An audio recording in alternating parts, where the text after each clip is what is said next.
if they can hear me. Okay.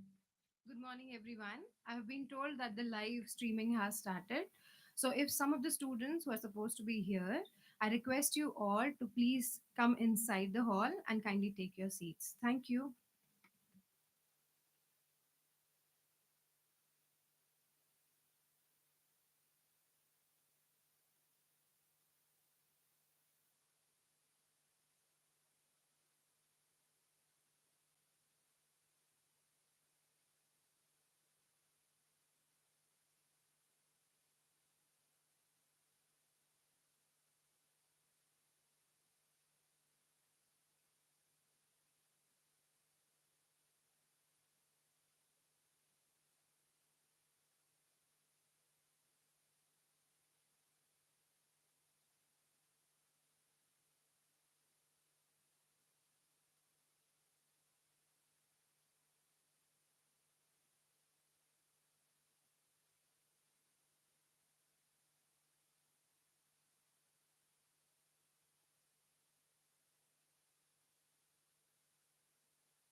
Good morning, everyone. I request you all to take your seats.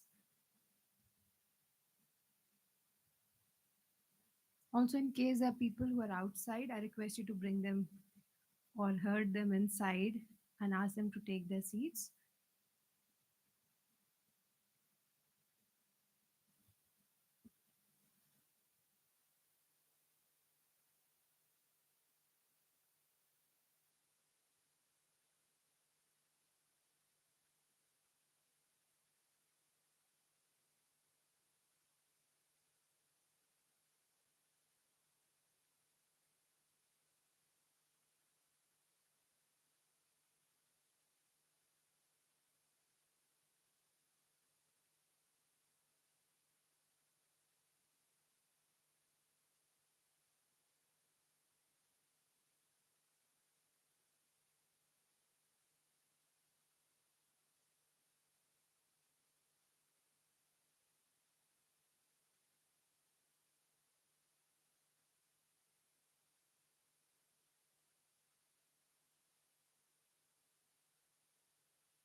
and make sure that they have taken their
Administration, and Dean of Alumni and Corporate Relation to kindly take their seats on the dais.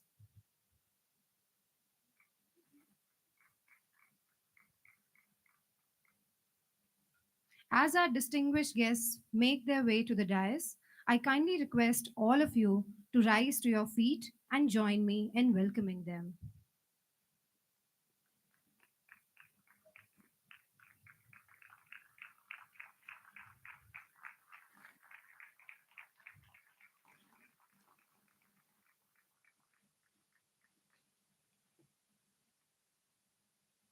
Thank you. Please be seated. Before we commence today's event, let us take a moment to reflect on the journey of IIT Hyderabad through the years. We have prepared a short video that encapsulates our remarkable growth and achievements since the foundation of the institute. Please direct your attention to the screen as we play this video.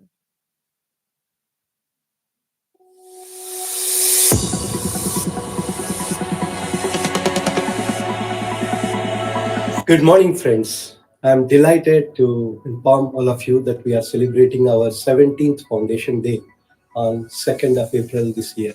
And we are extremely happy that the Principal Scientific Advisor to Government of India, Professor Ajay Sood, will be delivering the Foundation Day lecture.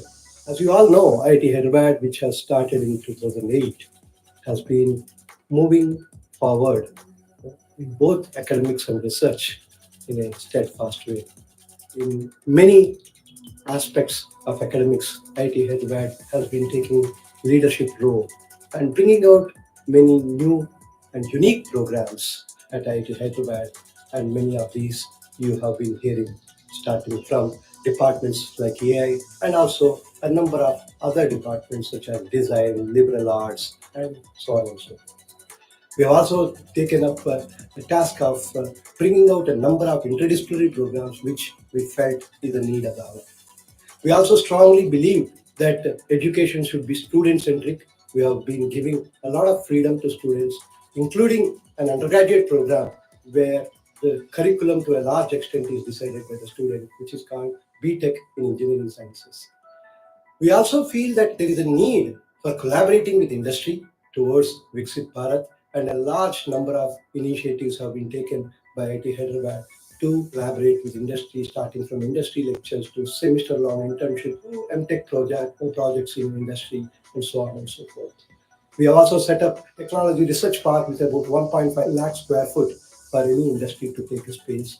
And in the innovation area also, we have been supporting our students and faculty to a large extent.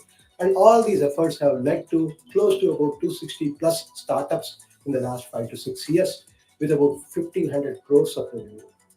Also, last close to about 7 8 years, we have been continuously bringing out our ideas in the form of patents, and we have more than about 500 patents now. In the last 1 year alone, IIT Hyderabad has 210 patents, and for this year, we have already set a target for ourselves, which we call it as Patented Day or Mission 365. All these have been possible by a very strong collaboration of our faculty who have been working hard with passion, and the students who are backbone of all these developments that are happening, and the staff who help the faculty and the students with passion. If you also go through our campus, you will realize that we have built a wonderful campus, one of the best ecosystems in the country, and with a lot of efforts on sustainability, particularly. For example, all our hostels have what is called radiant cooling system, which is very unique in India. In addition, we have also ensured that we have unique buildings that will motivate people with great energy and enthusiasm. I would also like to mention here the support that we have received from JCA in constructing our second phase of campus with the financial support, and also the JCA Friendship Program, which has led to a very strong collaboration between IIT Hyderabad and Japanese universities and universities. Like to invite all of you for this Foundation Day of IIT Hyderabad to be held on April 2nd, and I'm sure that IIT Hyderabad will move forward with its motto, which we all call inventing and innovating in technology for humanity. Thank you very much, friends.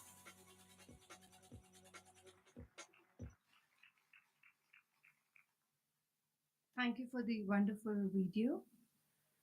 To mark the commencement of this significant day, I request our chief guest, along with our esteemed dignitaries on the stage, to please come forward for the traditional lighting of the lamp. This symbolic gesture signifies the light of knowledge and wisdom that guides our institution forward. Please come. शुभं कुरुत्वं कल्याणम् आरोग्यं धनसम्पदः शुभं कुरुत्वं कल्याणम् आरोग्यं धनसम्पदः शत्रुबुद्धिविनाशाय दीपज्योतिर्नमोऽस्तु ते दीपज्योतिर्नमोऽस्तु ते दीपज्योतिर्परब्रह्म दीपज्योतिर्जनार्दनः दीपज्योतिर्परब्रह्म दीपज्योतिर्जनार्दनः दीपो हरतु मे पापम् सन्ध्यादीपनमोऽस्तु ते ओ दीपब्रह्मरूपस्त्वम् ज्योतिषां प्रभुरव्ययः ओ दीपब्रह्मरूपस्त्वम् ज्योतिषां प्रभुरव्ययः आरोग्यं देहि पुत्रांश्च मतिं स्वच्छां मे सदा रवेरस्तं समारभ्य यावत् सूर्योदयो भवेत् रवेरस्तं समारभ्य यावत् सूर्योदयो Thank you, भवेत् everyone, for the lighting of the lamp. Now, to formally welcome you all, I invite our respected director, Professor B.S. Murthy, to deliver the welcome address. Professor Murthy, please.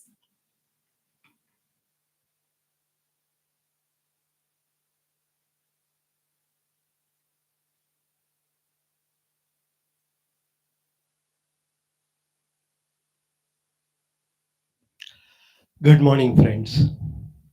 First of all, welcome to the 17th Foundation Day of IIT Hyderabad.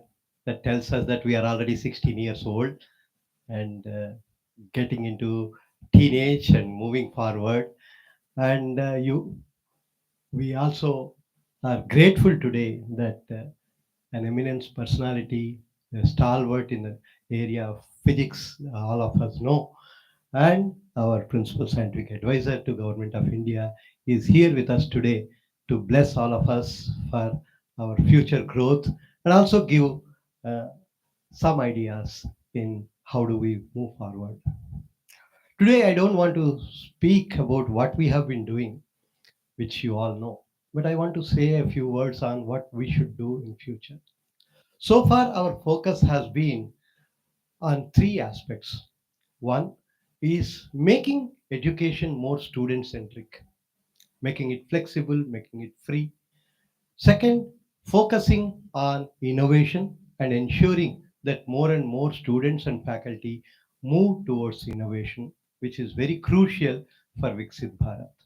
The third is again getting connected to industry and collaborating with industry and also other institutions in a big way, because we again believe collaboration is a key for growth.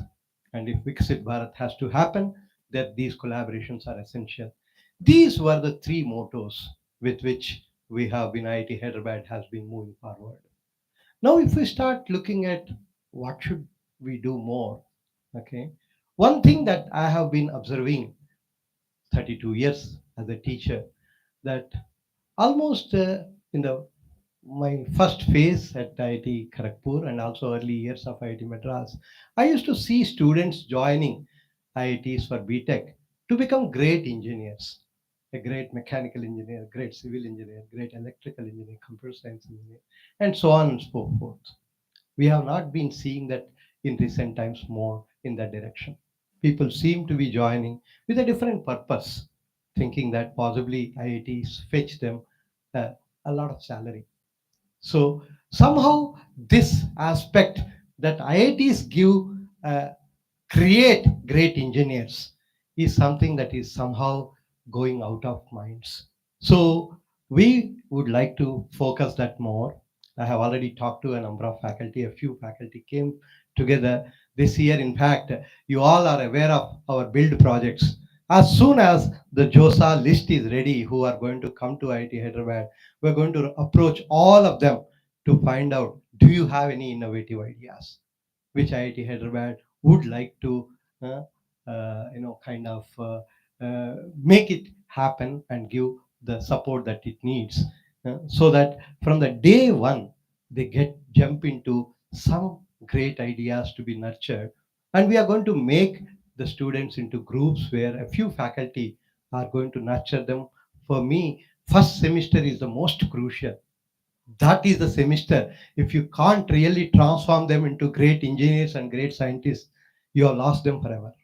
Okay, so this is something that we want to see, because Viksit Bharat is only possible when every field of engineering is nurtured. Every student enjoys what engineering that they have entered into.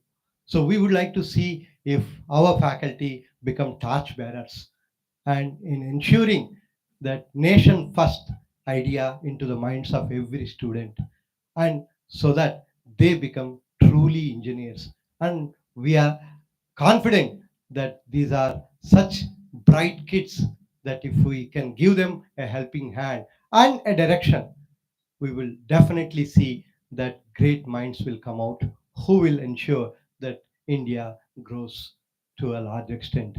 Not just Atmanirbhar Bharat, not just a Viksit Bharat, but a country which will show light to the whole world. And that's, I would say, the next step IIT Hyderabad should take. And I'm sure there will be more volunteers, faculty coming forward to ensure that we transform our students and make it as an example for the rest of the IITs to bring such a transformation, to see that students enjoy science and engineering. So let's take that as a kind of a oath for, on this 17th Foundation Day, to see how we can transform India through transforming our students. Thank you very much, friends.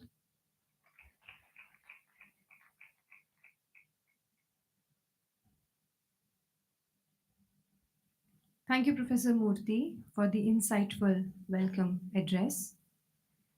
It is now time for us to introduce our distinguished chief guest.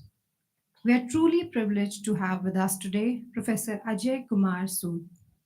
Professor Sood is the Principal Scientific Advisor to the Government of India from April 2022. He is the chairperson of the Prime Minister's Science, Technology and Innovation Advisory Council. Professor Sood is also a National Science Chair Professor at the Indian Institute of Science, Bangalore. He was a member of Prime Minister's Science, Technology and Innovation Advisory Council from the year 2018 to the year 2022 and between the year 2009 to 2014. He had served as a member of the Scientific Advisory Council to the Prime Minister of India. Professor Sood has a doctorate in physics from IISE Bangalore. His research interests include the physics of quantum materials as well as soft and active matter. He has published more than 480 papers in peer reviewed journals and holds several patents. His work has been recognized by many awards, including the Padma Shri, the fourth highest civilian award in India. He was president of the Indian National Science Academy between the year 2017 to 19, president of the Indian Academy of Sciences between the year 2010 to 12, and the secretary general of the World Academy of Sciences between the year 2013 to 18. He was elected to the Fellowship of the Royal Society UK in the year 2015.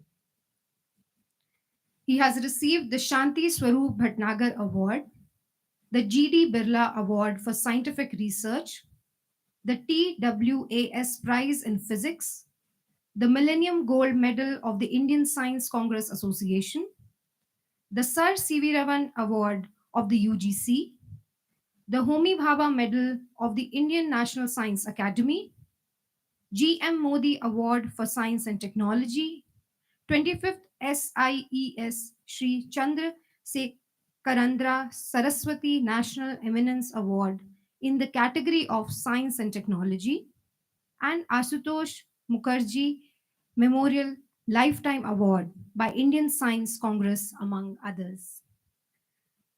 He has been conferred Doctor of Philosophy by many universities and serves as associate editor in an internationally reputed journal, ACS Nano. Now, it is a great honor to invite Professor Ajay Kumar Sood to deliver the Foundation Day lecture titled Way Forward for the Tech Aid Opportunities and Challenges. Sir, please proceed. Yeah.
very distinguished dignitaries on the dais, Mr. B.S. Murthy, Director, respected deans, all the dignitaries of the dais, faculty, students.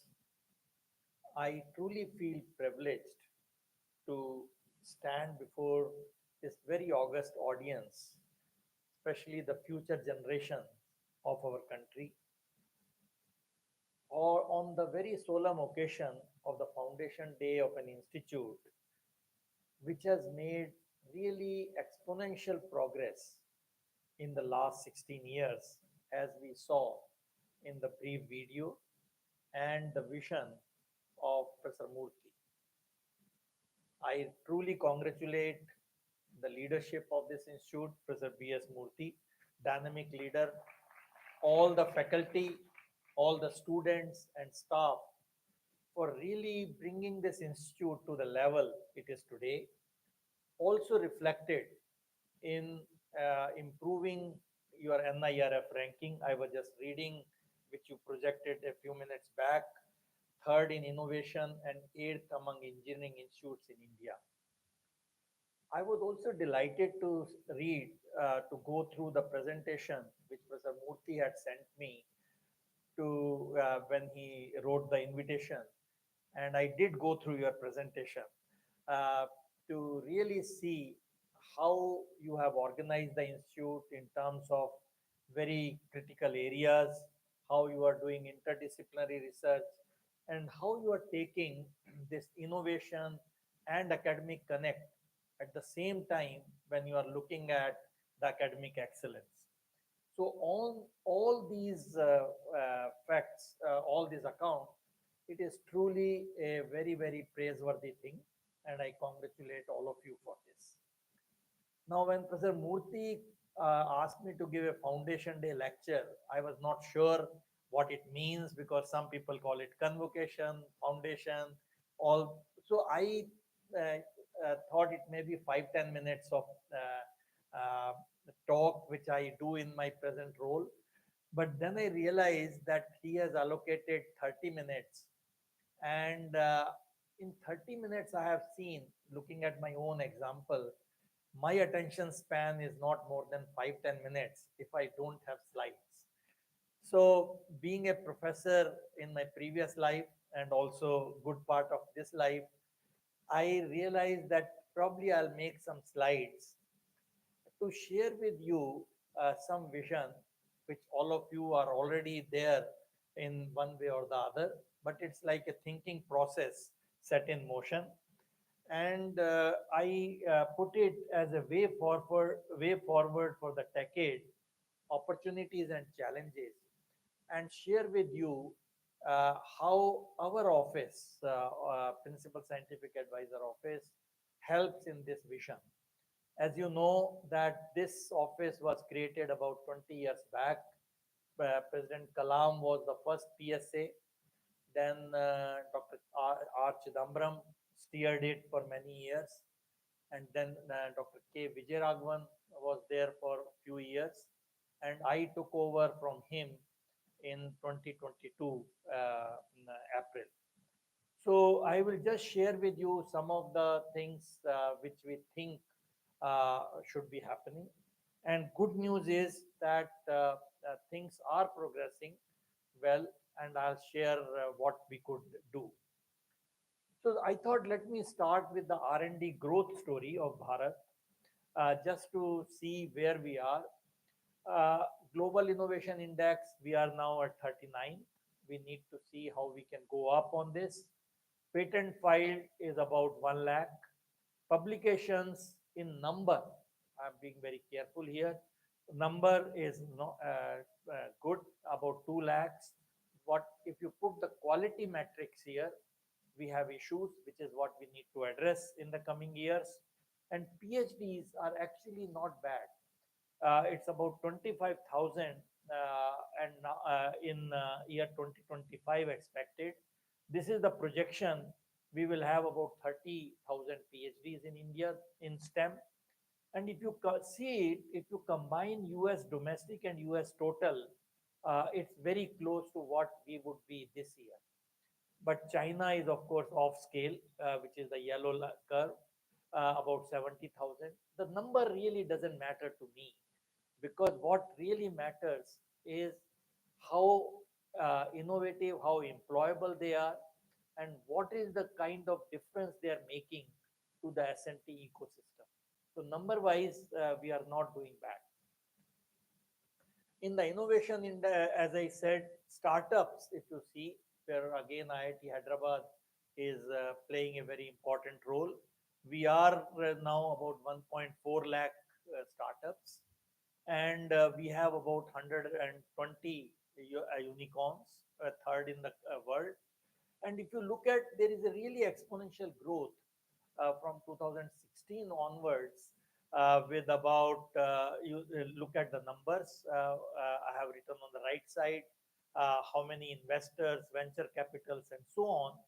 But what really we need to work on is the deep tech startups, which is a small part of this. I'll come back to it. If you look at the recent report from Australia last year, it looks at the global share of high impact publication, only that matrix. And out of the 64 critical technologies, India is within top 5 or in 45 of them. And China leads in 57 of them, replacing US, which now leads only in the rest 7. This is the indicators based on high impact publications between 2019 and 23. So if you look at that, India is in first 5 in some of them, which I have written, in biofuels, biological manufacturing, advanced composite materials, AI, natural language processing, quantum cryptography, cyber security, quantum sensing, drones, and robotics. So, but again, I think we don't have to be carried away by these numbers. What I would like to see the improvement in the percentage of publication and the innovation, which again, my office is preparing another indicators where we take a holistic view, not only the publications and see how we fare it. But this is something on a good start, but we need to see how we can really go up in the publication. Now, areas to be strengthened, obviously, we need to see how do we can take our R&D expenditure higher than 0.7%, which is stagnating there. But more important in that, if you look at the right hand graph, mm, uh, uh, that the R&D expenditure by private sector is about 20 to 30% in 2021. It has not gone up, and this is much less than what are the other economies doing. So South Korea, 79% of the funding is from the private sector, France 66%, and India is about 36%. So this is what we need to see, how we can build confidence in our industries, that they have more investment in R&D, and we have taken some steps. Some policy interventions are also needed. And on the left hand side, if you see, our researchers per million, I'm sorry, is also one of the lowest. We are about 260 per million. And if you look at that, China, United States, Japan, Finland, South Korea, also much higher. And also it correlates with the R&D expenditure as a percentage of GDP. So we need to see how we take our R&D base beyond our top institution, which is less than 1%. 90% of the institutions do not contribute, or 85% do not contribute to R&D in a meaningful way. This is a cause of big concern. And ANRF, Anusandhan National Research Foundation, is looking at various measures to address this problem. So we need to do all together in this, that how we increase our R&D base. Now, technology vision of 2047, if you see, uh, we need to look at research, development, and innovation, epicenter for R&D, frontier technologies for the future, digital public infrastructure, digitizing Bharat and beyond, and startup ecosystem. All we need to look at as we go along. Now, this is something which everyone would like to have, and all of you, I'm sure, would be thinking about it. I'll give you some of our thoughts. There are many sectors for a country for technological sovereignty and strategic autonomy. This is a need which you just cannot bypass. The era of globalization, when you don't do yourself, you think your friends will help you in the time of need. All that is over, according to whatever you see in the present time. We need to have a strategic autonomy. And how do you choose the areas, the technology in the technology space? There could be many criteria, but the main criteria uh, could be the areas which will have national security and strategic needs. What is our domestic demand for what kind of products?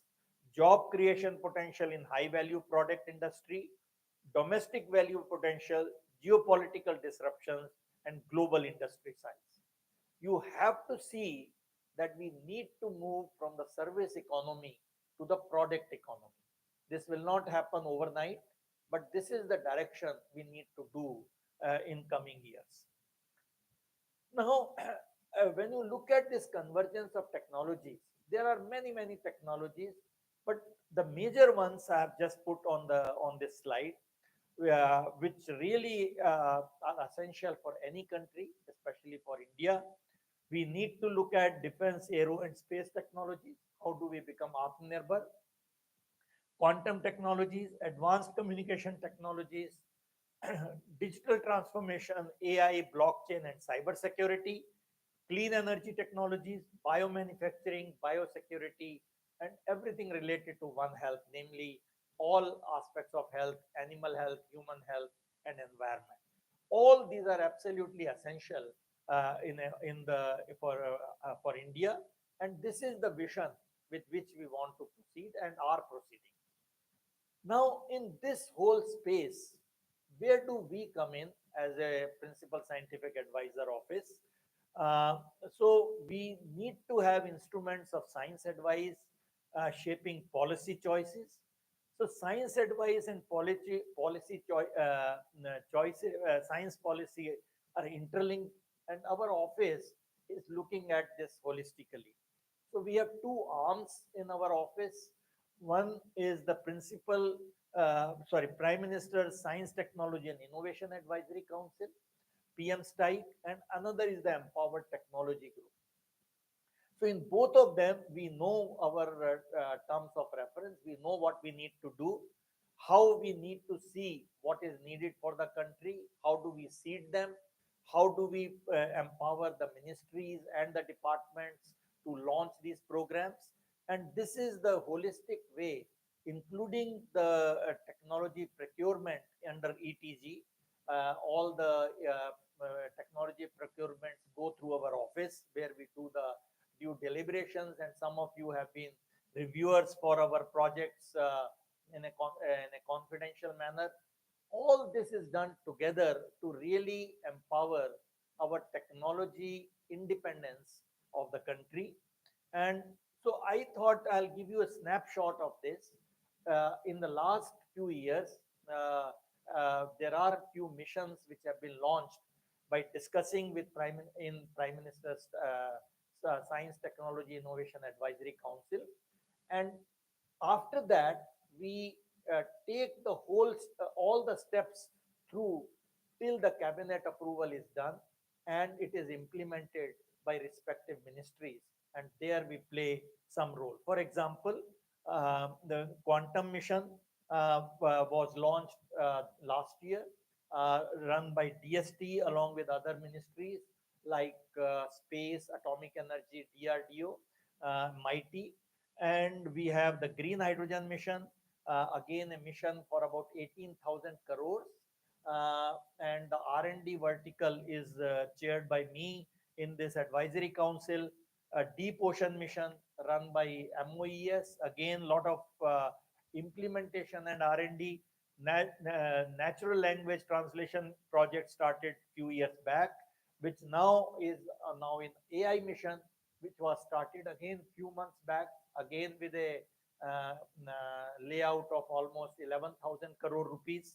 And One Health Mission more recently, which is integrating about 12 departments to look at this One Health initiative with the for the pandemic preparedness.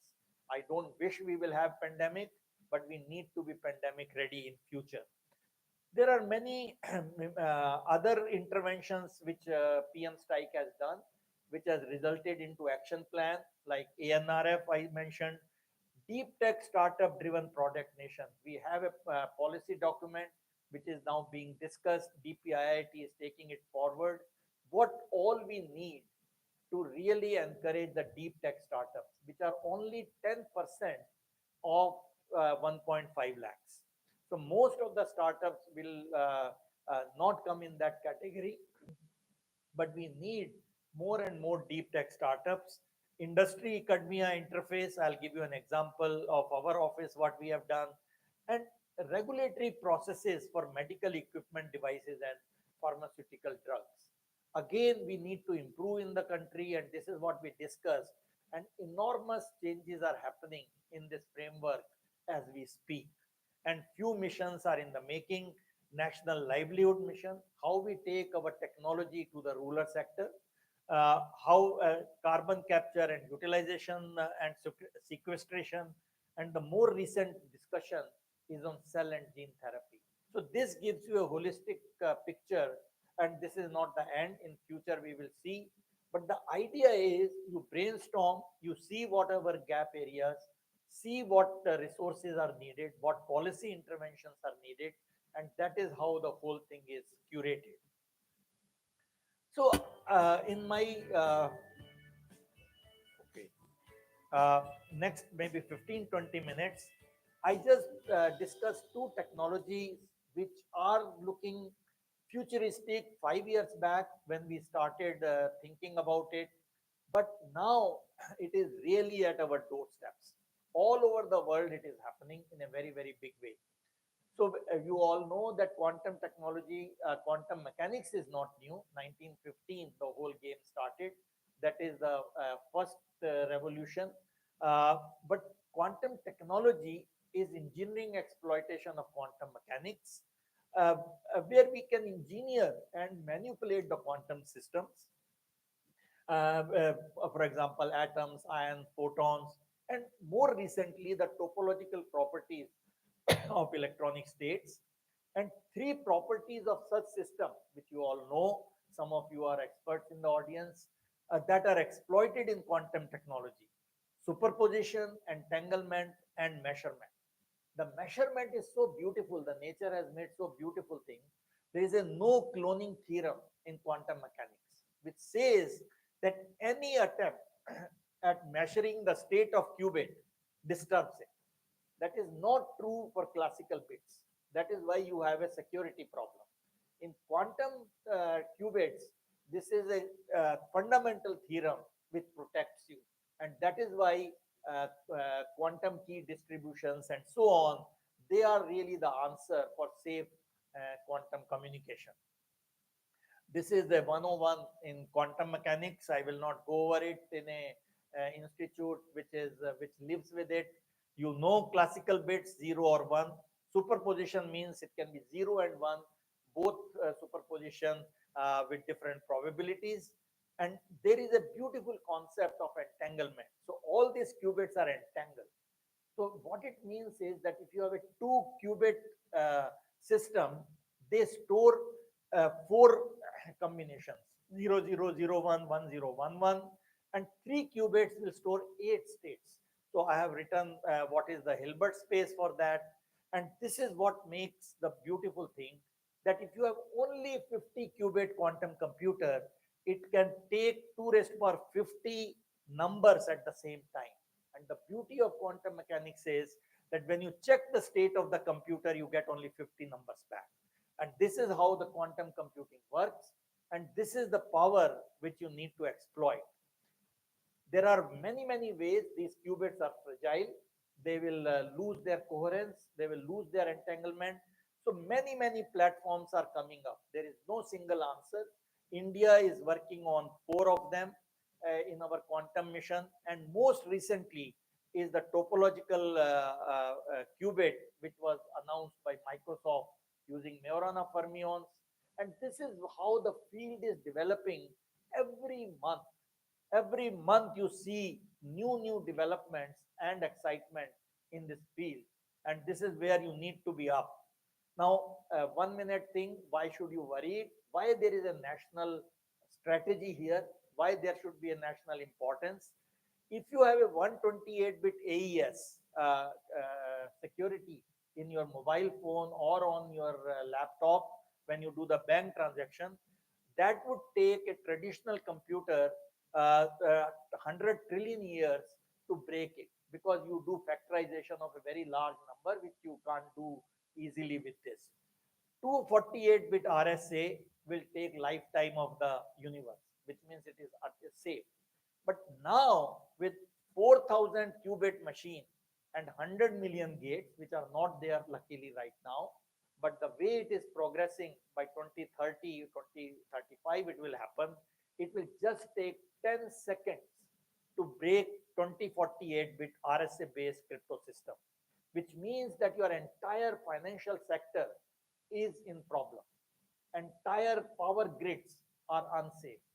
This is what is worrying everyone. So there is a huge economic potential and impact on global digital economy, and geopolitically it is very strategic. So many countries have already put the guardrails on not having the technology transferred, and this is where India need to work, and we are working. I'll tell you, fortunately we are in this in a big way. And post quantum cryptography again is something which should be implemented anytime now in the financial sector in next 2 years. So this is quantum supremacy. You all know Feynman said long back in 1982, why don't we simulate physics with quantum computers? So it's a quantum problem for atoms and molecules, Why are we using classical computers? So he gave this idea, so visionary, 1982, and then actually now only after 40 years it has started becoming possible. The idea is you should be able to solve a problem with quantum computers which you cannot imagine to do with classical computers. So this is what John Preskill called it, quantum supremacy. And another area where this will have a huge impact is in the optimization problem. So this is a beautiful problem of photosynthesis from this review article. This is the most efficient system nature has. Efficiency of almost 98%, converting sunlight into energy or chlorophyll and so on. How does it happen? People really don't know, because you do not know the complex, all the reaction pathways, how photons interact with the right molecules, and how does it convert to energy and other things. And this, if you can solve, imagine what will happen. You can design new molecules, you can design new pharmaceutical drugs, new materials, and so on. Right now, what we are stuck with is, as we talk, it is changing, is the noise. When you start using quantum computers, there is a noise, 1 in 10 to power 5, for example, which means probability is low, 1 in 10 to power 5. But when you do million operation, many million operation, this noise builds up in the gates, and so you start getting wrong answers. This is what is limiting, and everyone is focusing on dealing with this quantum noise. And this is where the breakthroughs will come. Every week, every month, there are new ways to tackle this quantum noise. And this is where the excitement is. So you will need quantum computers in molecular simulation and discovery, in material science and biology, optimization and risk management in complex systems. Uh, that is why many airlines have really started using quantum computers for their routing problem. Already there is a huge market opportunity here which people are doing. So this is not a hypothetical one. Many commercial airlines are now using quantum computers, and bidirectional impact on existing technologies such as AI. Idea is, can you have quantum AI, which means you, because of the power of quantum computers, how do you do the data training and inference in security and blockchain? This is a beautiful field which is really doing. So that's how the national mission came in April 2023 at a cost of about 6,000 rupees. And we are already rolled it out by DST. Hats off to DST, did extremely well. Many of us are involved in the whole process. It has very nice features. I thought I'll mention it.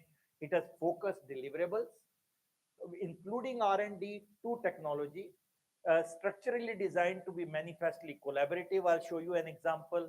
Operationally flexible to researchers through hub and spoke model, extending funding to startup, training young manpower or human resource, and forging international collaboration. So this is the four missions, four hubs in four areas: quantum computing, quantum communication, quantum sensors, and quantum devices has been launched. This is completely in a hub and spoke model. And you can see that there are now 152 researchers from 43 institutions, including IIT Hyderabad, you can see on the right hand side, across 17 states and 2 union territories. This is a wonderful collaborative project, and the initial grant in a token way was released few days back, and now everything is now on the rollout. So this is where I would like to give credit to DST team, Dr. Reddy and his team, for really pushing it through in all this. So I just wanted to give you a feel. Oh, sorry, the 8 startups have been funded already, and more startups will be funded every few months. So this is a holistic approach where the basic R&D, whatever our gaps, translating to technology, and also the startups is happening at the same time. We are not alone in this. Of course, it's very competitive. Even in 2022, there is a $30 billion investment. Now it has become 40 billion last year. And this is where all the countries are putting their money, their efforts to have the leadership role. And this is what I told you. This is the strategic importance of this technology. So I thought I'll give you one example of strategic autonomy. This is one of them. Second example in which you are doing a lot is the AI, and there are many, many experts in the hall. So I will not give you any technology or any such thing. You know more than me, but I just wanted to flag it. Even when I was reading what Professor B.S. Murthy sent me this slide, right? It's your slide. And I saw that you already have various faculty members, highlights, and so on. I felt really good. So I brought this up to really see what we need to do is in a much, much more way. This is really beginning tip of the iceberg in my view, and this is where we need to see. This is not new. Please don't think it is all new. It started way back in 50s when we were having symbolic AI, expert system, went to machine learning and neural network, and now we are in deep learning, generative AI, agentic AI, and all this is happening as we speak. This is where the progress is really exponential or even more. And I have some fascination for this because before I came to this present role in my Bangalore time, we had used this machine learning to look at the problem of very, very, which is really historic problem. These glasses on the churches which you see, beautiful colors, they become foggy with time over 100, 200 years. If you have been to Europe and you see this. So it is intriguing why they become foggy. Is it some dust on it or is it some scratches? No. Actually, what has happened inside, glass has started transforming to crystals because glass is a metastable state. And you should ask Professor Murthy for all the details. This problem is devitrification is still unsolved. Actually, it is a secret of every company how you make glass, which additives you use to really delay the devitrification. Very, very empirical. So we foolhardily ask, can we understand from physics idea? We can't work on silicate glasses because they take few million years to devitrify, and our student life is only 5 years. And so what we did is we did on colloidal glass. These are glasses made of colloidal particles, and where you can have crystallization in no time and devitrification with the right conditions, you can start having in few days. So what we looked at the microscopic images. When I say microscopic, these are optical microscope, confocal microscope. This is done, sorry, before I forget, by Professor Rajesh Ganpati and his team, and I'm collaborating. You look at that, and what we figured out using machine learning, because we trained it, and then it's a long story. What we did was, it came in Nature Physics few years back. We found that actually the structure has all the information to predict when will it become glass, not when, where it will become glass. And we could show with the right machine learning that we can predict where it will become glass, and indeed it happened. So now we know all the parameters which are not there in G of R or any such usual things. You need to invent your right readout parameters. And this is one example which we did few years back. And now you can do deep neural networks and solve it much better. So what do you need? You compute, you need data, and you need applications. All three you need. And this is where the mission has come. Mission has all 7 verticals, which I will not read. It has all the verticals which you need. And even Ministry of Education has come out with 4 centers of excellence with a huge layout. This AI mission with the Mighty is about 11,000 crores. And my Ministry of Education, again, some of you are involved in the collaborative way. Three AI centers of excellence in health, agriculture, and sustainable city. And the fourth one announced in March this year, February budget is 500 crores in education. Again, enormous push from the government side. We need to see how industries come together, and this is what we need to launch. Of course, privacy, ethical consideration, and security are paramount, and that is why we had a yeah, under my chairmanship, we have a committee which looked at by a expert committee how do we make responsible and trustworthy AI? What are the conditions? So we look at transparency, accountability, safety, privacy and security, and fairness and non-discrimination, human-centered values, and the very, very important principle, it do no harm. All your AI should never do any harm. And how do we avoid it? Inclusive and sustainable innovation. And most important is digital by design governance. Looking at our DPI experience, DPDP way, use technology in a techno-legal way where we can really trace where the mischief occurred, if any. So this has been rolled out, and this was there on the website where we got the public inputs by 20th February, and the final document is almost ready to be adopted by the country. So this is something which happened in the last few months. It has beautiful things on digital by design. It's a very nimble regulation. It will not curb any innovation. Our idea is not to really kill the innovation by making many, many constraints. So this is an exercise in that. And this is where, so this slide I put it because every time I talk, people talk of this deep seek, right? All of you have read it 3 months back. Actually, it is a beautiful example of disruptive R&D. They showed by using the right parallelization and whatever they have done, instead of 680 billion parameters, you divide into 40 billion parameters, sector specific. How do you connect various verticals? All that they could do at a fraction of a cost. Cost may be not real, it may be still hidden, but the compute resources are not that much. And this is what tells us we don't have to follow the lead, which people will think you need $500 billion and so on. So this is what is happening. Good news is that compute resources have already been become available on a mighty website, and 18,000 GPUs will be available anytime now. So people can quote for it at a fraction of a cost than what you will pay to Amazon or so on. This is what Mission will pay.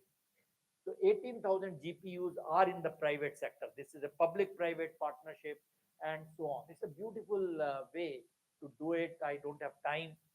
Many of these sectors are working. So it's not like this. The last sector, which I think is so very important for AI, is AI for cybersecurity and cybersecurity for AI. It goes either way. And this is what, again, is a focus. It is a strategic importance. And this is what we need to see. When did I start? 2 minutes? Right. Okay. I thought I do see. I have some selfish interest also. Human beings are selfish. Murthy, I don't know about you. You are a sadhu, but I am not a sadhu, right? So I thought in this audience, I'll tell you a little bit of two initiatives of our office, which I think are important. Many of you will get connected or are already connected.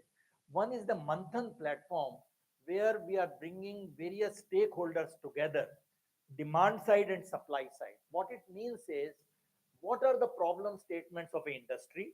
What are the problem statement of a foundation? What are the problem statement of a government? We cure them, and supply side is all academic institutions, all R&D labs, all startups, all MSMEs. So this is a matchmaking platform with our team. We play shadi.com equivalent, and this is done over a period of time. It's not that people will just give you money. Beauty is in the less than 3 years, because I launched it on 15th August 2022. We already have commitment of 8,000 crores. This is most of it is private money, and 1442 crore projects are closed, which means delivered on the ground. 800 opportunities outsourced, including 190 from government, 382 successful collaborations, and now they can collaborate much, much more. 964 startups supported, 262 institutes have been supported, and so on. What we are doing now from next month onwards, we are putting a new program called Utthan.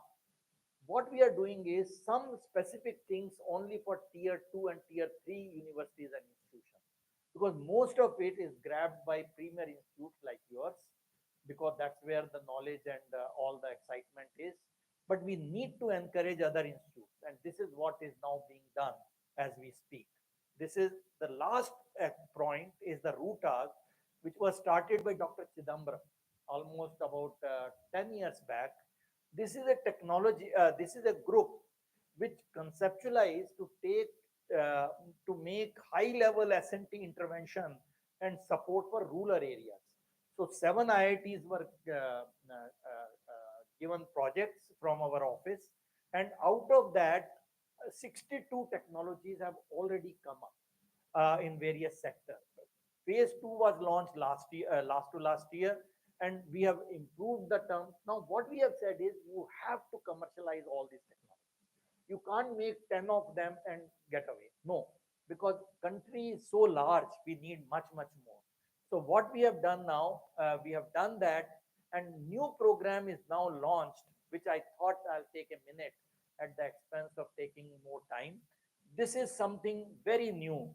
We launched in August 2024. What is it? Point is, you have to scale our operations where technology interventions go to the last mile, how technology reaches them. So we have conceptualized what we call Rootag E Smart Village Centers, RSVC, which will be having a hub in a village led by Lakpati Didi or ex-servicemen, and there will be spokes. So 25 to 50 villages are connected to each hub. In that, the initial investment is not by us. Initial investment, we find CSR money, we find the philanthropists, high net worth individuals. They support that. Each center is about, initial cost is about 20 lakhs, where we set up all the technology tools, all the ROOTAC technologies, and so on. 18 of them have been launched already, all around the country, and many, many more are coming. So what it happens is it focuses on many tracks, because villagers, this thing, it is not only one technology. We do the agriculture services, which generate some revenue to self-support, using all the satellite data to really advise farmers in a practical way. So these are village students or village girls who are BSc, MSc. They really run these centers. They really earn the revenues. All this renewable energy, organic fertilizers, and so on.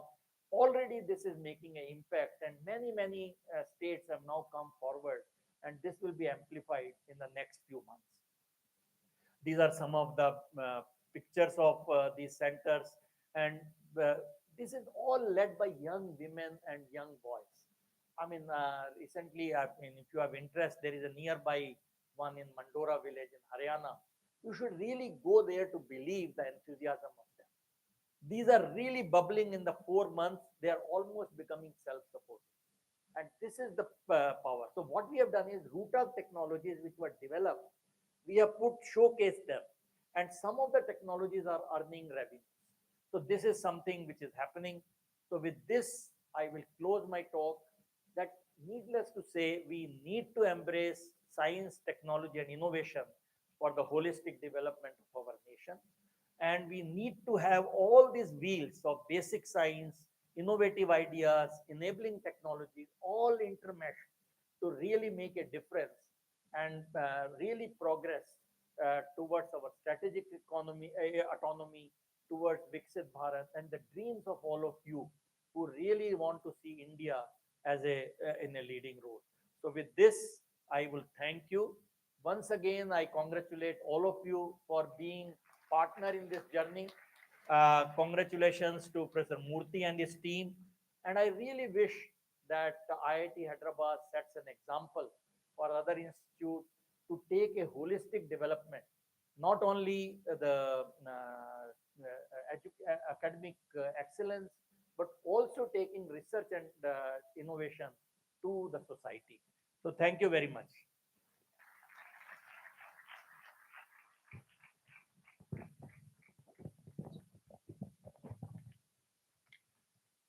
Thank you very much, sir, for your detailed, insightful, and inspiring lecture today.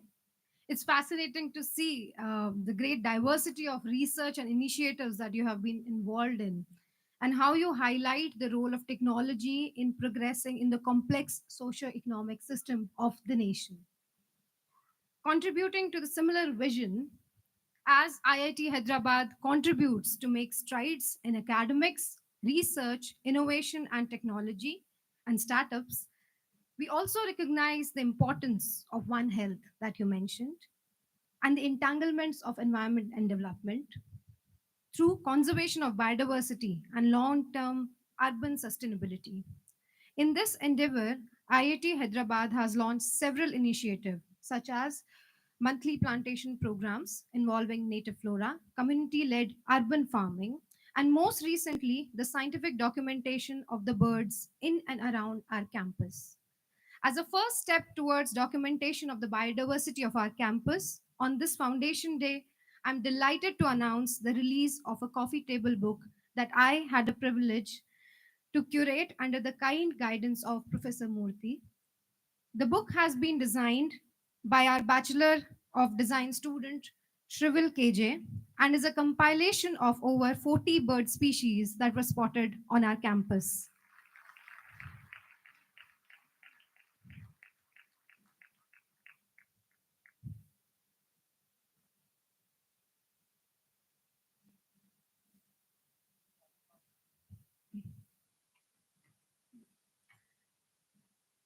We need to bring the other copies as well. Yeah.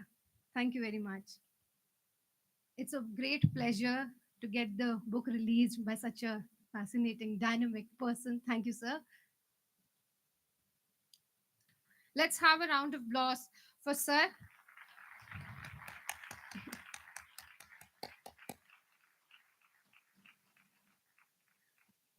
One more applause for his fascinating, fascinating lecture today.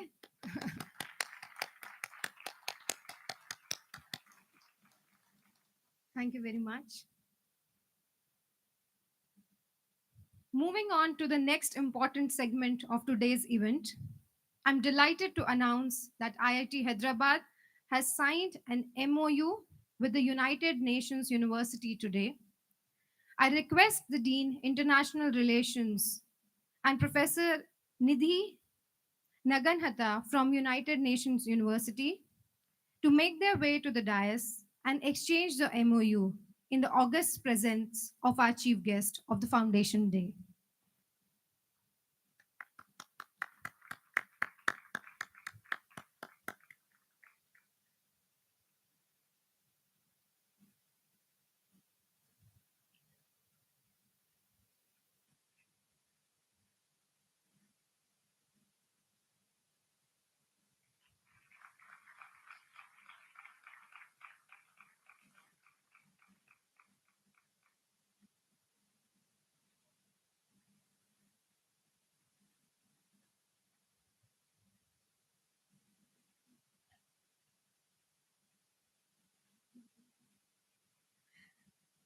Thank you very much.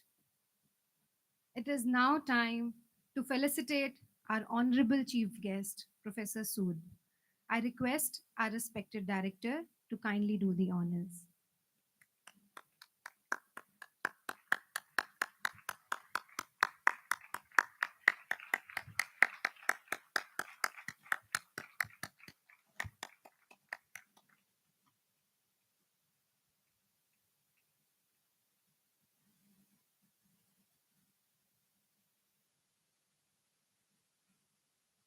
Thank you.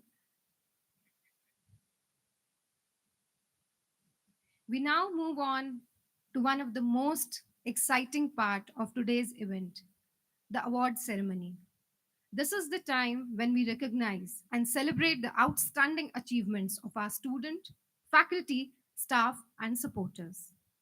The awards to be presented today are as follows: Academic Awards to be presented by the Dean Academics, Teaching and Research Excellence Awards to be presented by the Dean of Faculty, Staff Excellence Award to be presented by the Dean of Administration, and Donors Award to be presented by the Dean of Alumni and Corporate Relationship.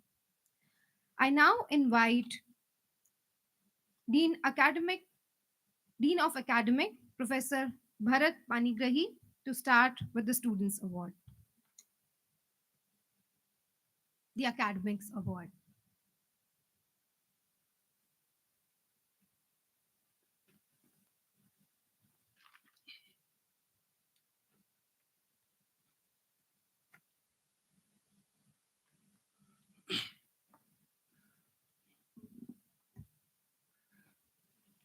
Very good morning, one and all. It's my great honor uh, to stand before you and extremely privileged, feel extremely privileged to announce the our list of so-called bright stars. So let me start, and I request all of you to give big hand whenever they are on the stage, please. Okay, so we start with our student who has performed exceptionally well. We call it excellency on academics. We give this award to all BTech, MTech, MSc, MDes, all our academic programs, and research award we give to all our PhD students, research excellency award, and some of our UG and PG students who are doing exceptionally well also give appreciation award. I take this opportunity to start with academic excellency award. Start with the first year student onwards. So the BTech first year, I read name and I hope they are in queue. Okay. So Sivaram, yes, please move forward. Nishan, Amok Kulkarni, Saksham Pandey, Sheikh Muhammad Shaki, Sadiq, Tanish Verma.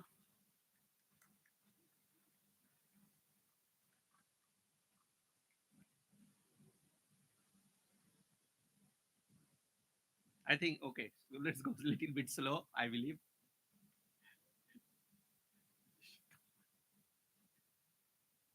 Sheikh Muhammad Sadiq, Tanish Verma,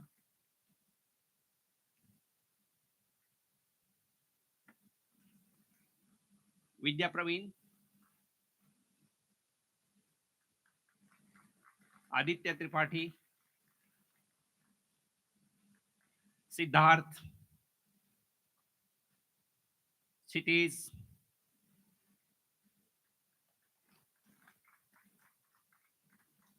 Malhar Ganesh,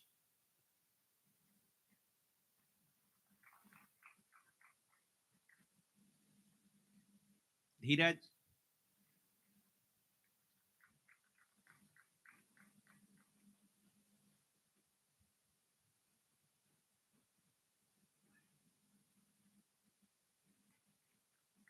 Akansh, Akansh Mallikarjun, Adarsh,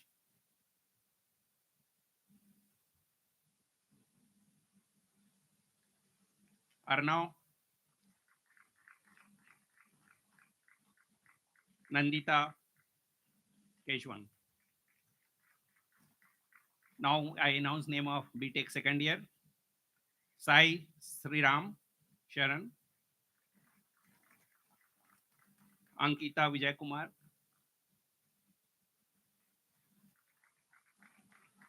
Harish,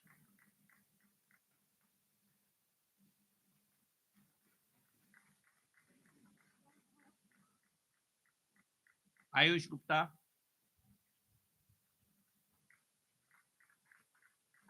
Shaumya,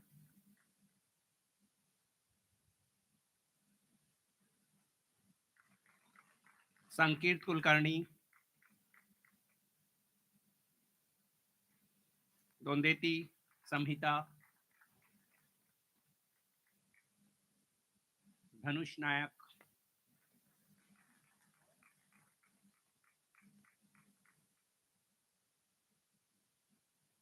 Shoham Prabhakar More,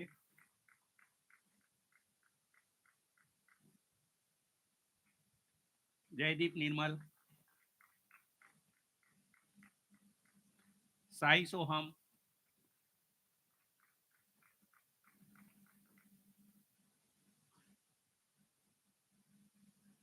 Taimur Karim,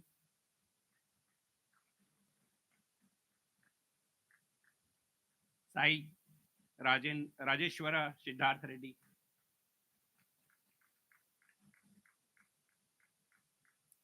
Ojas Shrikant, Siddharth Shankar शतपति. Now I announce third year BTech student name, Pranav Pramod Kumar Jain, Safa Fatima,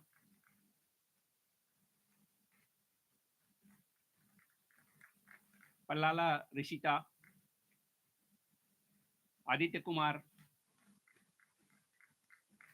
Varun Srivastav, Dave Om Gopeshwar Bhai, Mani Hemant Reddy, Shai Kaushik, Amitabh Ghosh,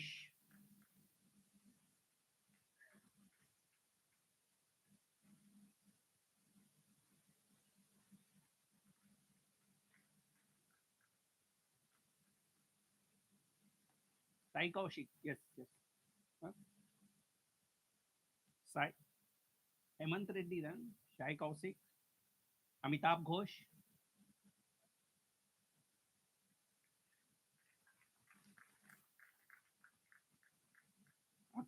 Akshat Kumar, Divya Mehul,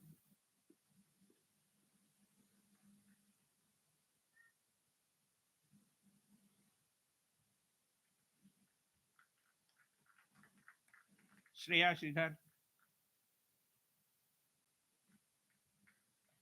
Jain Vardhaman, Joel Nilapunel, Akshat Jain.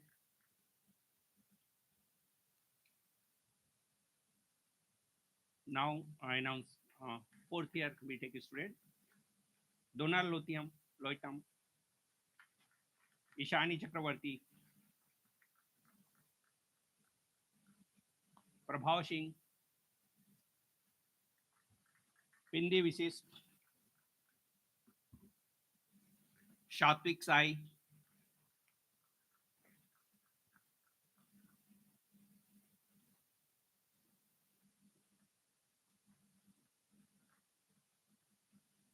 Shatvik, Darpan Gaur, Satvik, Abhay Shankar, Nand Kishore,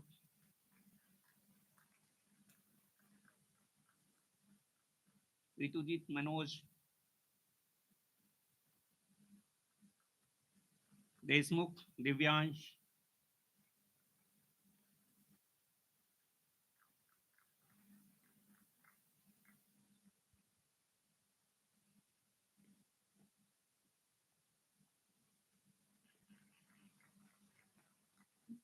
Divyansh, Sripati Vignesh,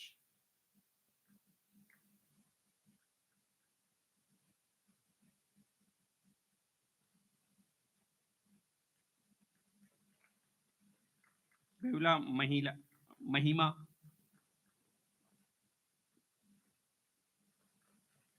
Muhammad Arif Hussain, Rishita Madhunuri.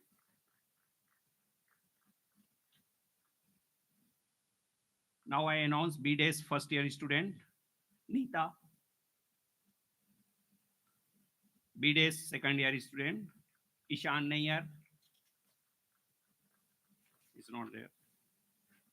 B Day's third year student, Ishita. B Day's fourth year student, Arshia.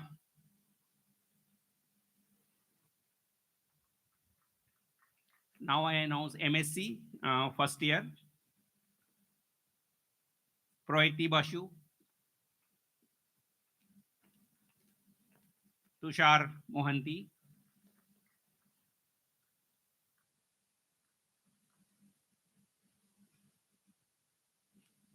Sujit Kumar Daulvi, MSc second year student, Vrinda Ahuja, Sonali Shaha,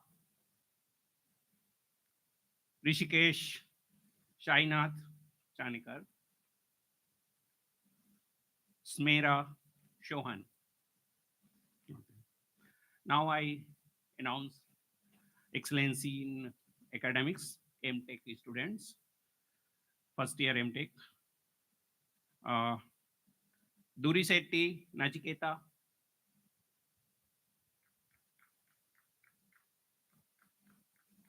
Ark Prava Majumdar, Shobhit Dash, Harshita Banshal,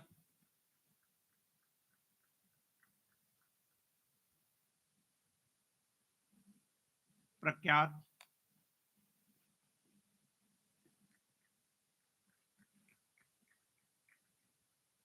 Siddhartha Agrawal,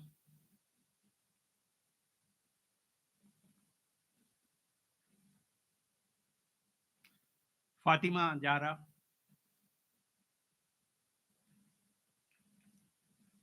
Patil Mohit Manoj, Imani Patil Manoj, Imani Sriram, Kishore,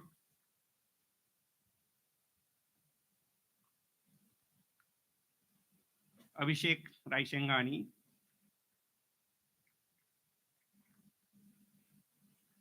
Vanapalli Varsha,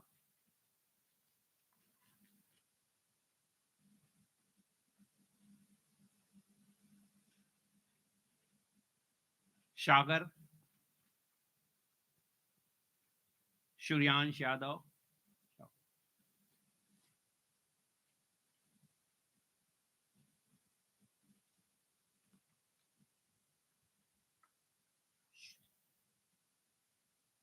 Singitam Srivatsa,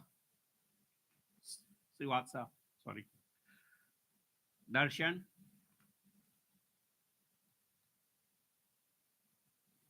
Jyotika Minakshi,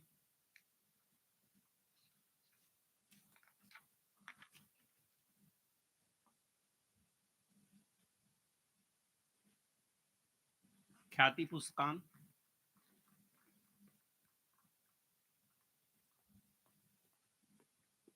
Chatri Shushmita,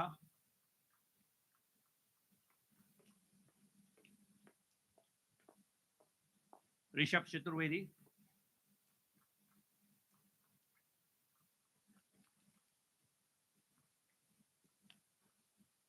MTech second year batch, Anant Nalware,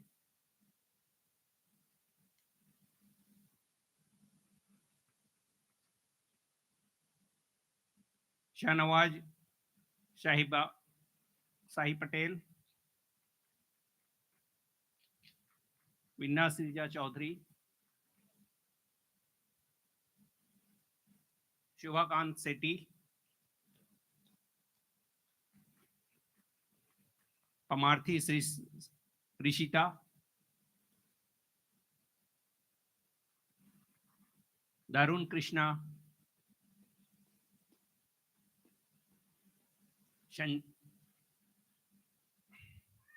Sanjay Kumar Kohli,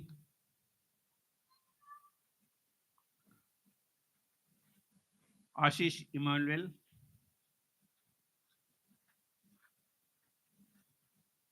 Mahalakshmi,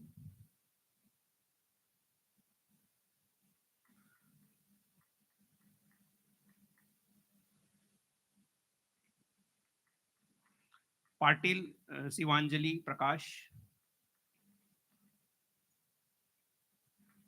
Vishal, Thesna Bibi,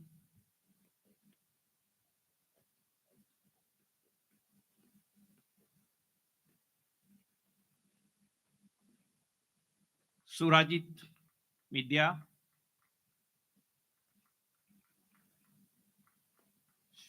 Sh- Shashank Ravindra Rao,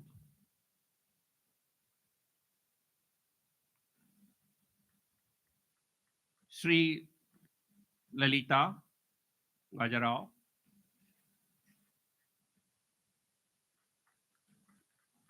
Arpit Garg,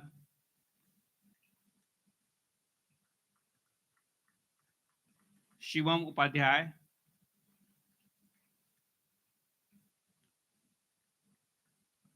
Salwa Iftikhar,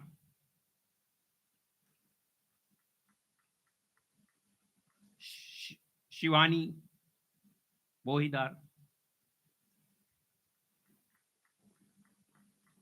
Madhusudanan or Nagireddy Priyanka. Now I announce name of MA first year student Muhammad Hashar,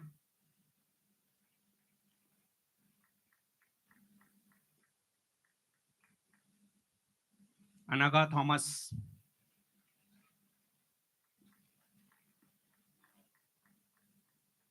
MA second year student Ria Gojia.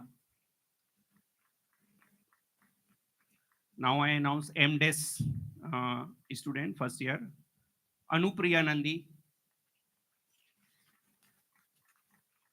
MDes second year Sonal Deshpande,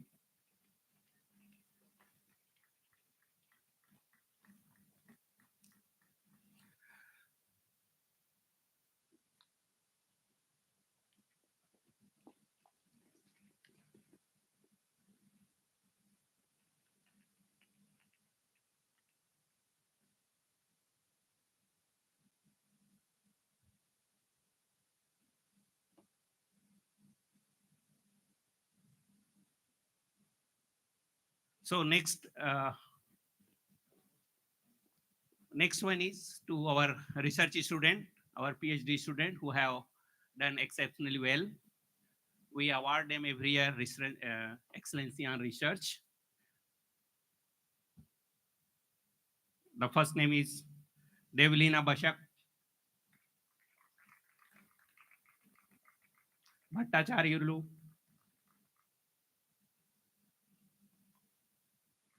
Kaviti Pravan Kumar, Putta Chandralekha,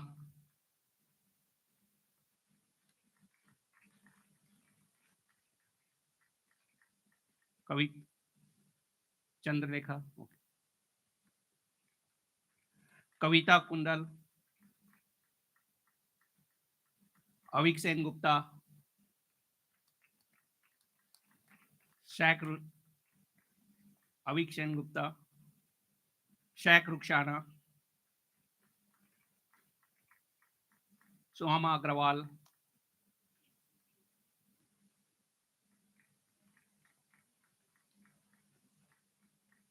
Sumana Agrawal, Suwajit Ghosh,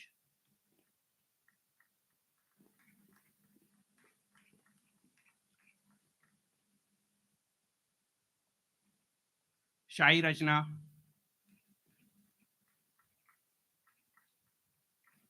Ayushman Bhattacharya,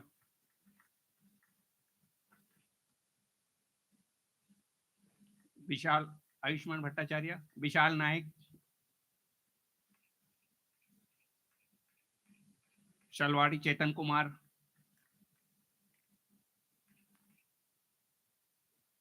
Abbavaram Gautam Reddy, हर्षित, हरीश, अनिरुद्ध सतपुते, शिल्पी चक्रवर्ती, रविपति, मानश्वनी, शाबुकेश्वर, अक्षय, तुलसीराम,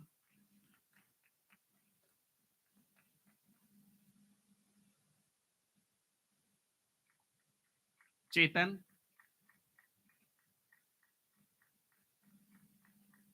हिप्सिबा, पंकज कुमार ओझा,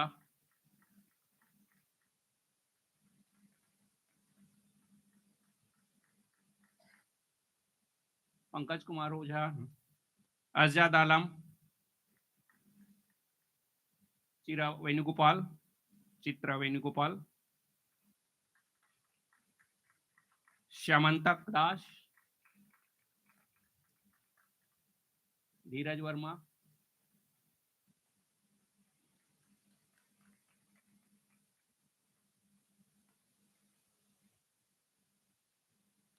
नवीन नाइक, सिद्धांत मन्ना,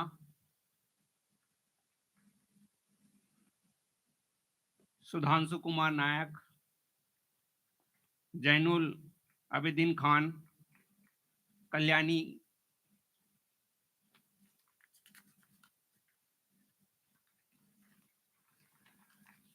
now I like to call a student, UG as well as PG.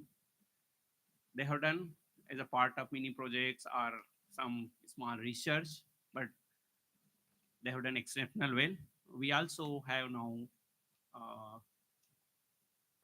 this opportunity to give them appreciation certificate. In this way, I like to call on Risha Kumar, MTech student, Siva Sai Teja,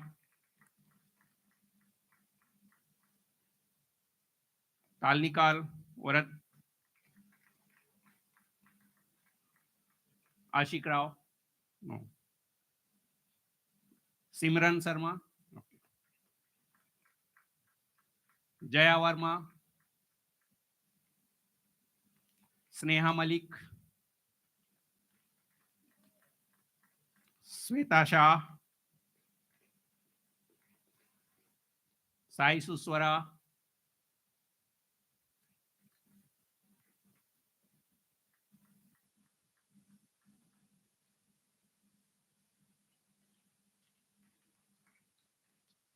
Sankalp Mittal, Divya Dinesh Pathak, Pathak,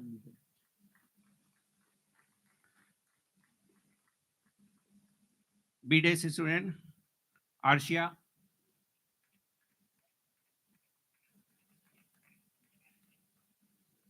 Parinita, MDes. Now we have names of few BTech students. Anirudh Dash, Kartik Agrawal,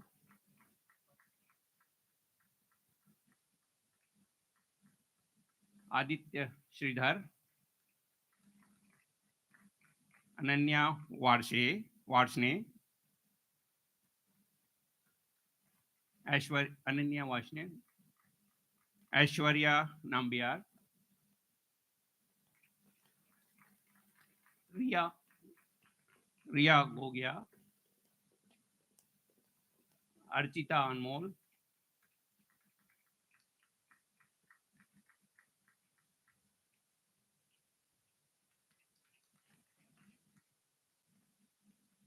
Archita, Sai Teja,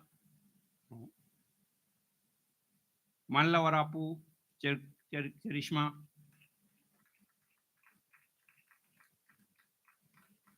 Krishna Venkatajanam,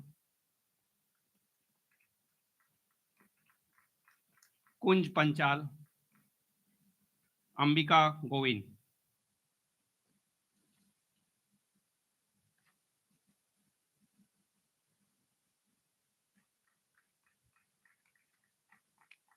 So congratulations to them. And now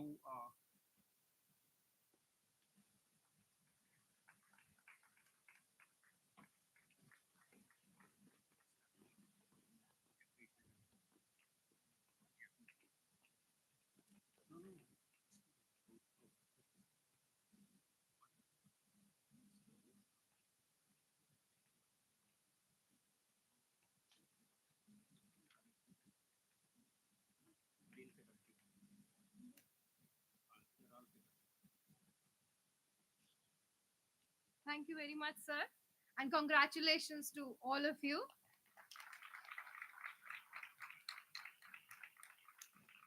I now invite Professor Sushmi Bhadulika, the Dean of Faculty, to present Teaching and Research Excellence Award.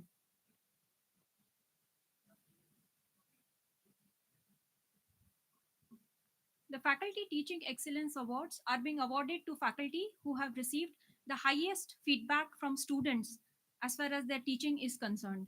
So let me announce the winners. The winners for Faculty Teaching Excellence Awards are Dr. Aditya Shiripuram, Assistant Professor, Department of Electrical Engineering.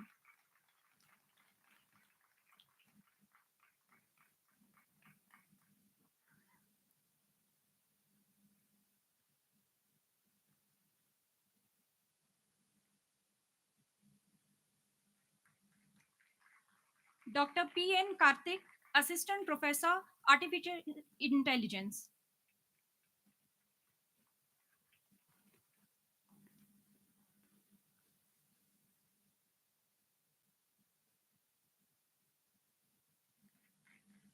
Dr. Kirit Kumar Makwana, Assistant Professor, Department of Physics.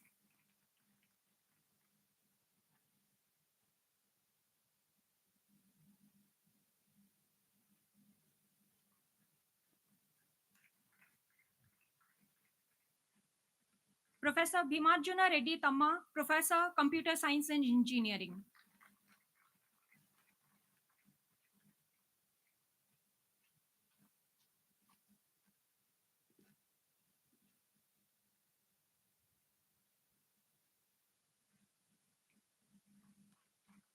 Professor G. Prabhu Sankar, Professor, Department of Chemistry.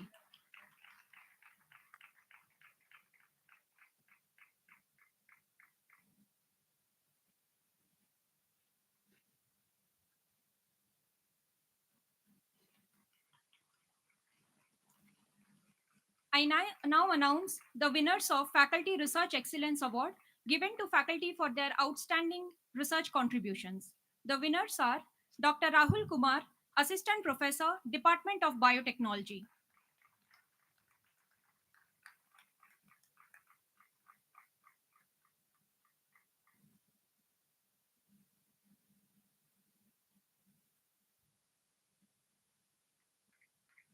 Dr. Digvijay S. Pawar, Associate Professor, Department of Civil Engineering.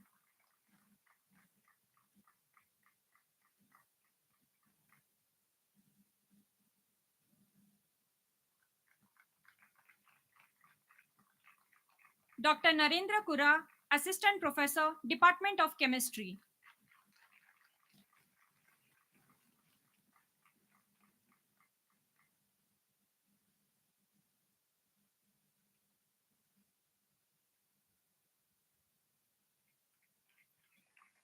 Professor P. Rajalakshmi, Professor, Department of Electrical Engineering.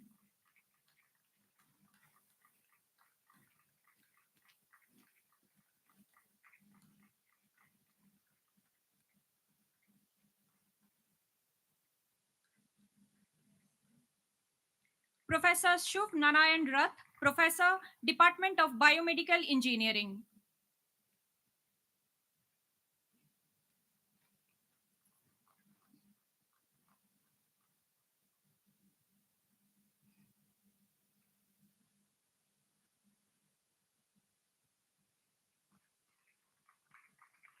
Professor Badri Narayan Rath, Professor, Department of Liberal Arts.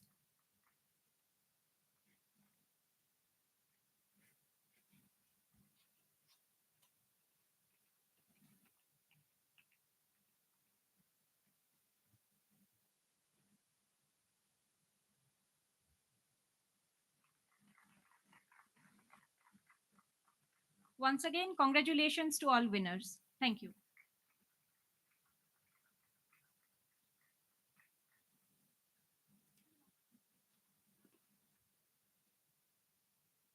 Thank you. Now I request Dean of Administration, Professor Prempal, to announce the Staff Excellence Awards.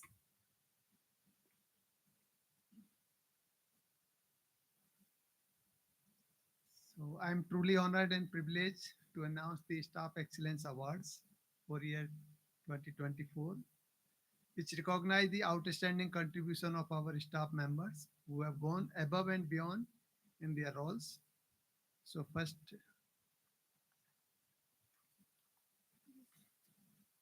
B. Suresh Kumar,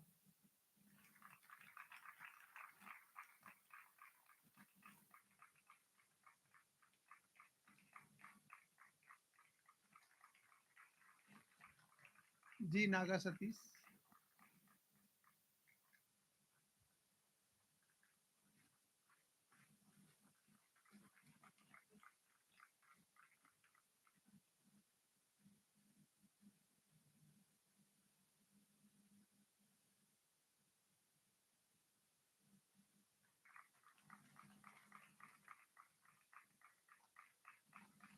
Malikarjun,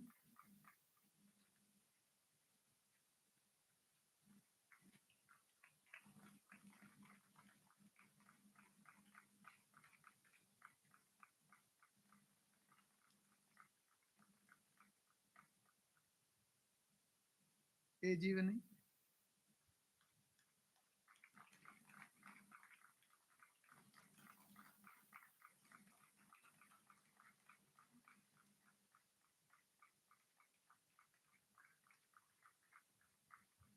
P. Madhusankar,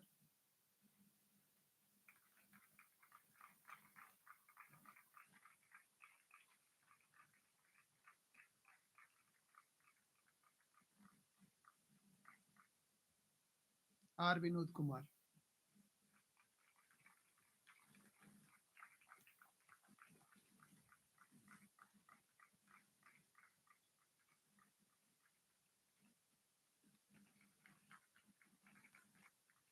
So once again, congratulations to all winners. All the best.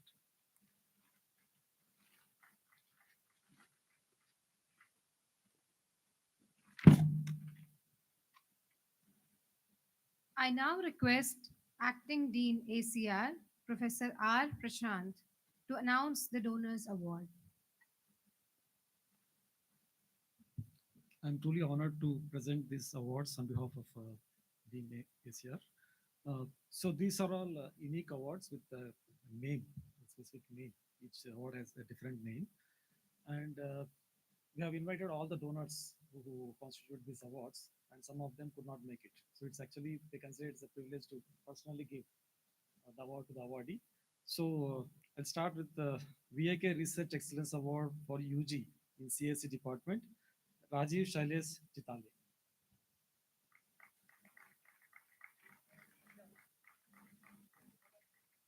Yes, I'll call them, sir. Donald is not present.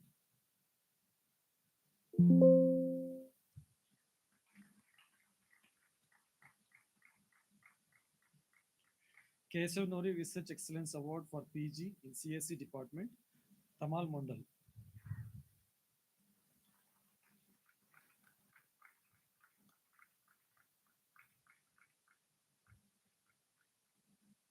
The next award, I would like to call Dr. Mudrika Kandelwal on the stage. So the name of the award is Om Imla Award for Innovation in Materials for Society. There are two awardees in this year. The first one is Aditya Panda.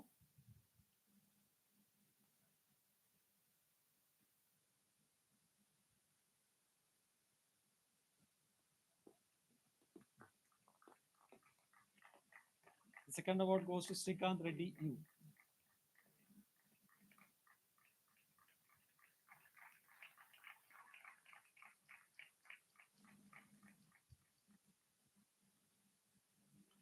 Mr. Srikanth.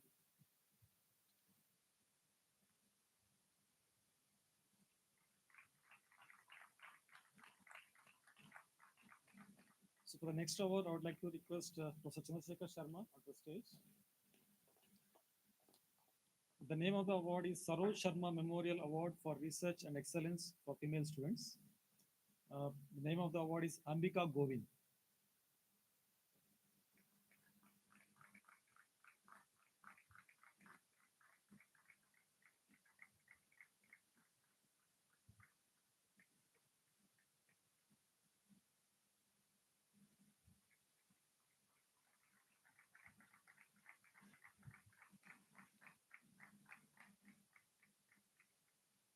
Next award is KC Narayana Research Excellence Award for MSME students.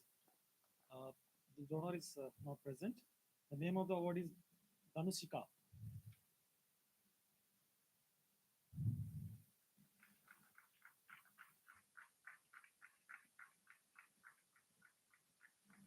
For the next award, I would like to invite Mr. Sajal Singh. The donor is present here. I think he is absent.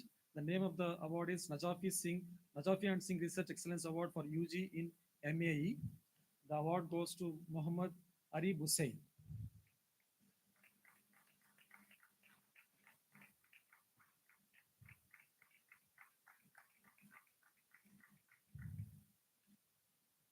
So now we have two awards from Akine Nageswara's family.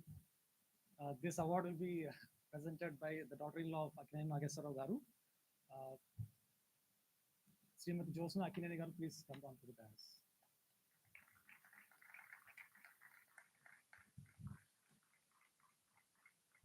So the first award's name is V.S. Prasad Best Thesis Award in Techno Entrepreneurship at IIT Hyderabad. So for this award, I would like to read out a few brief information about this award. Mr. V.S. Prasad Best Thesis Award. Mr. V.S. Prasad, whose birth date is 3rd May 1933, graduated in management from New York University in 1958. He returned to India, gained experience working for two multinational companies before starting his own industry, Alu Fluoride Limited. It remains today in Visakhapatnam as a success story taken forward from 2008 by his loyal employees and family. He was a man of few words, but a mentor to many. Disciplined and driven, his deeds spoke one phrase: a near perfect life.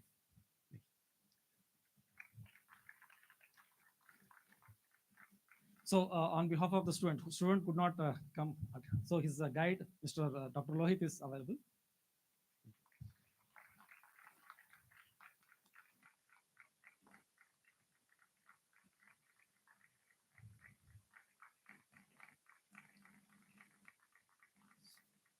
So the next award is in the name of Sri Akine Nageswara Garu himself, who is well known in Telugu states. He's a very famous movie actor and Dada Saheb Phalke Award winner also.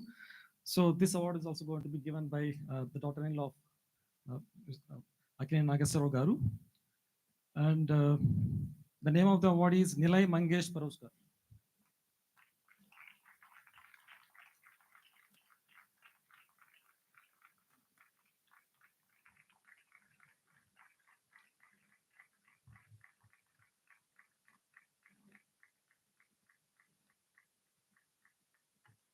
The next award is Sumedha Annapureti Gold Medal for Innovation in UG.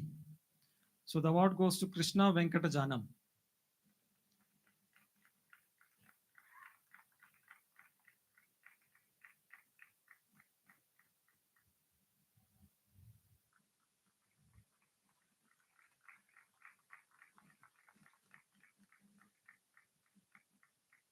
The next award is Nordic Semiconductor Doctoral Research Excellence Award. This is given to Mr. Sukesh Kumar.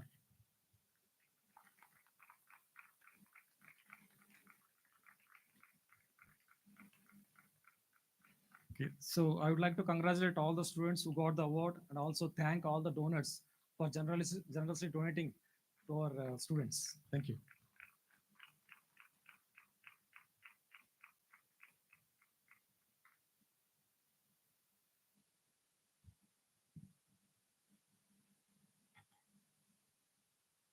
Thank you, all the deans, for presenting the award. It was indeed beautiful to see the teacher receiving the award for the student, since it's all the teachers who craft us and nurture us.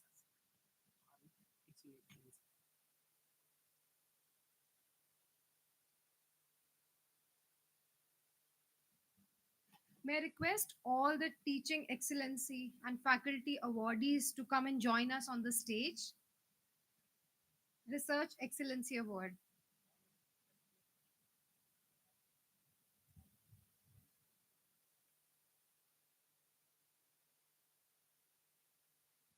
Staff Excellence awardees also please join us.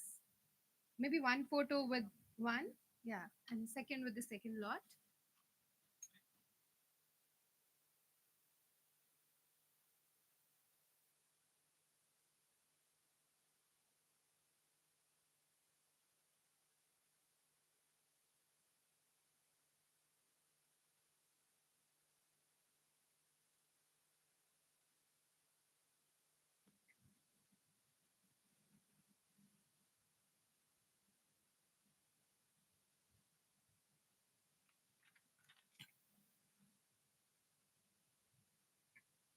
Now I request the Staff Excellence awardees to come and join us on the stage.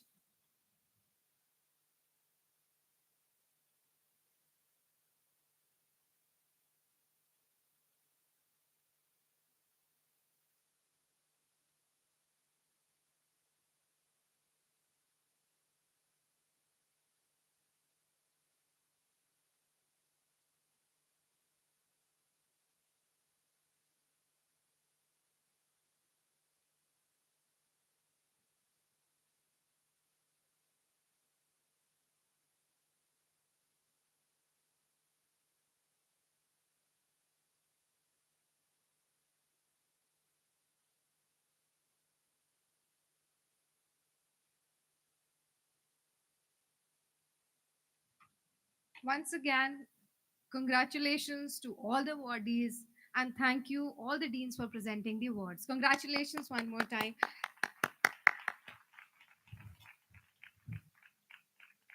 Now I invite our respected registrar, Sri Venkat Rao, to deliver the vote of thanks, please.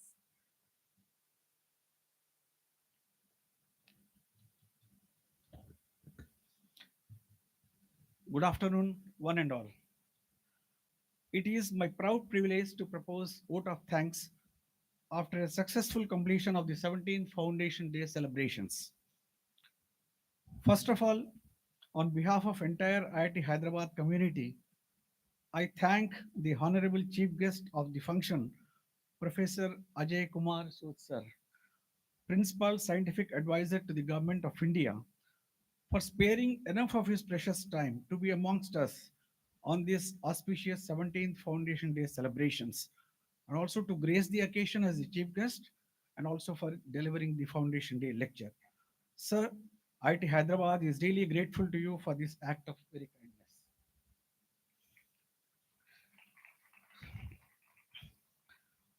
Next, I thank our Honorable Director, Professor B.S. Murthy, who, as usual, has guided, encouraged, and supported the entire core committee to ensure that the function is celebrated successfully. We thank you very much, sir. Next, I thank all the deans who read out the names of student awardees, faculty awardees, and staff awardees, and also the donor awardees. So, congratulations, congratulations to all the awardees. Also, I thank the 10 donors for showing their nice gesture in awarding our students for achieving excellence in various fields. I also thank the entire core committee members and all the concerned functionaries, especially the entire staff of academic section, for who have worked very hard in making all the necessary arrangements and for meticulously ensuring the successful celebration of 17th Foundation Day at IIT Hyderabad. Last but not the least, I thank the entire audience present in this auditorium who supported us in conducting the event successfully. Once again, thank you, one and all.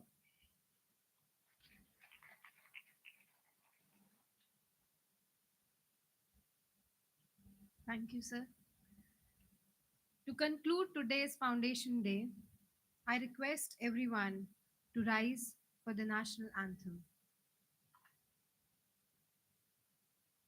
जनगण मन अधिनायक जय हे भारत भाग्य विधाता पंजाब सिंध गुजरात मराठा द्राविड उत्कल बंगा विंध्य हिमाचल यमुना गंगा उच्चल जलधि तरंगा तव शुभ नामे जागे तव शुभ आशीष मागे गाहे तव जय गाथा जन गण मंगलदायक जय हे भारत भाग्य विधाता जय हे जय हे जय हे जय जय जय जय हे